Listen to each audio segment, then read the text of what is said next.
সামনে রেখে নারায়ণগঞ্জের রূপগঞ্জে নোয়াপাড়া বেসিক জামদানি পল্লীতে এখন ব্যস্ত সময় পার করছেন তাঁতিরা। ভোর থেকে গভীর রাত পর্যন্ত তাঁত ঘরে চলছে শাড়ি বোনার কাজ। তবে এবার ঈদে ঐতিহ্যবাহী জামদানির চাহিদা অনেক কম, তাই জামদানি শাড়ি কারিগরদের কপালে চিন্তার ভাঁজ।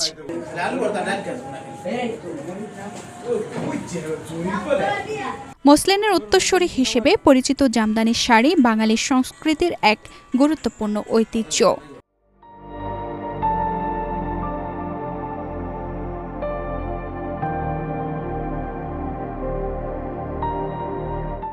পানাহাজার, ময়ূরপঙ্খী, বটপাতা, করলা, বুটিদার সহ নানা ডিজাইনে জামদানি তৈরি হচ্ছে এখানে।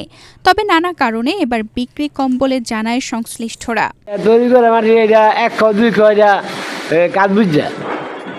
ফুল বুঝছে মানে 1 কাপ বানা লাগে, 2 কাপ বানা লাগে, 5 কাপ বানা লাগে, দেখতে দেখতে ভালো লাগে আর কি। বাজারের পরিস্থিতি খুবই খারাপ, আর ঈদ উপলক্ষে যে কাজের আলটিমেটাম ছিল, মানে কাজের বাজারে দুম দেখা মানে এরকম কাজ করা হইতেছে না, মানে দুমই করা হইতেছে। আর বর্তমান বাজারও অবস্থা অনেকই খারাপ। মানে আমরা যে শাড়িগুলো কাজ করি, এই শাড়িগুলো মনে করেন যে সব দামি শাড়ি, এগুলো সিল না হলে তো মালিক মানে আগ্রহ ফিল না, মানে সিল হয়ে গেলে মানে মালিক আগ্রহ দেয়, কাজের আগ্রহ দেয় যে কাজ কর চালাক করিয়া, তো কাজ করলে আমরা 2টা টাকা পাই বাড়াইয়া। কিন্তু বর্তমান বাজার পরিস্থিতি অনেকই দুম। ঈদের আগে জামদানির চাহিদা থাকে অনেক, তবে এবার চাহিদা অনেক কম বলে জানান কারিগর ও বিক্রেতারা। কিভাবে ঈদ কাটবে সেই চিন্তায় কারিগররা। ঈদের আগে আশা করি জামদানির চাহিদাটা প্রচুরই থাকে, ঠিক আছে। তাই সেই হিসাবে ভাই এই তো বেচা কেনা মনে হয় নাই ভাই, ঠিক আছে। তাহলে আশা করি যে অনেক তো মনে করি কাল কদিন বাহি হই, তাহলে সেই হিসাবে ব্যবসা এই বছর ব্যবসা কিনা হয় নাই মন। এইবার পরিস্থিতি ভালো না, এইবার ব্যবসা বানিয়ে ভালো না।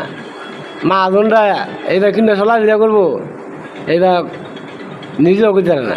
অর্ডারই নেই এইবার, এই সরকার আর পরে কোনো অর্ডারই নেই, জামদানির প্রতি অর্ডার নেই একটি। আলহামদুলিল্লাহ জামদানি শাড়িটা কাজ করতেছি, ইনশাল্লাহ ভালোই করতেছি, কিন্তু শাড়িটা বেচা কিনা ভালোই চলে, কিন্তু দেশের অনেক পরিস্থিতির খারাপ কারণে শাড়িটা বর্তমান চাহিদা কম, অনেকই কম চাহিদা কেড়ে দেশের পরিস্থিতি ভালো না। ঈদ উপলক্ষে বিভিন্ন ডিজাইনের জামদানি শাড়ি তৈরি করা হচ্ছে বলে জানান বিসিক কর্মকর্তা। ঈদ উপলক্ষে এবার চাহিদা তুলনামূলক কম থাকায় জামদানি বিক্রিও কম। কাজ ছিল আগে প্রায় 30টার মতো চালাইতাম, এখন চলে 12টার মতো। আপনার সরকার পতনের পর থেকে আমাদের ব্যবসা বাণিজ্য একটু দম, তো আমরা আশায় ছিলাম হয়তো সরকার গভর্নমেন্ট, নতুন গভর্নমেন্ট বসলে ব্যবসা বাণিজ্য আমাদের একটু ভালোইব, কিন্তু এখনও তেমন ভালো অবস্থান আমরা দেখতাছি না।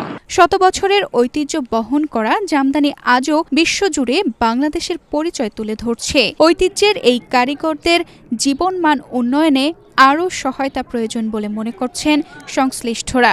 জামদানিকে পৃষ্ঠপোষকতা করার সরকারের প্রতি আহ্বান জানান জামদানি শাড়ি উৎপাদনে জড়িত ব্যক্তিরা।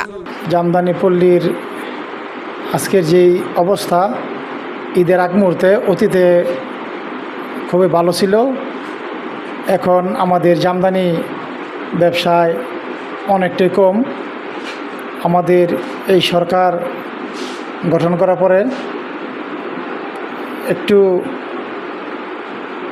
জামদানি শাড়ির দাম মোটামুটিভাবে আছে। আমি সরকারকে অনুরোধ করব, আমাদের প্রধানমন্ত্রীকে অনুরোধ করব জামদানির দিকে একটু মনোযোগ দিত, যাতে করে জামদানি তাঁতিরা অনায়াসে চলতে পারে এবং সংসার চালাতে পারে। এই ঈদে প্রায় 150 কোটি টাকার জামদানি বিক্রির লক্ষ্য নির্ধারণ করা হয়েছে। তবে বিক্রি কম থাকার কারণে সেই লক্ষ্যমাত্রা পূরণ না হওয়ার আশঙ্কায় কারিগর ও বিক্রেতারা। তানজিদা রহমান, ইনায়া, বাংলাদেশ প্রতিদিন।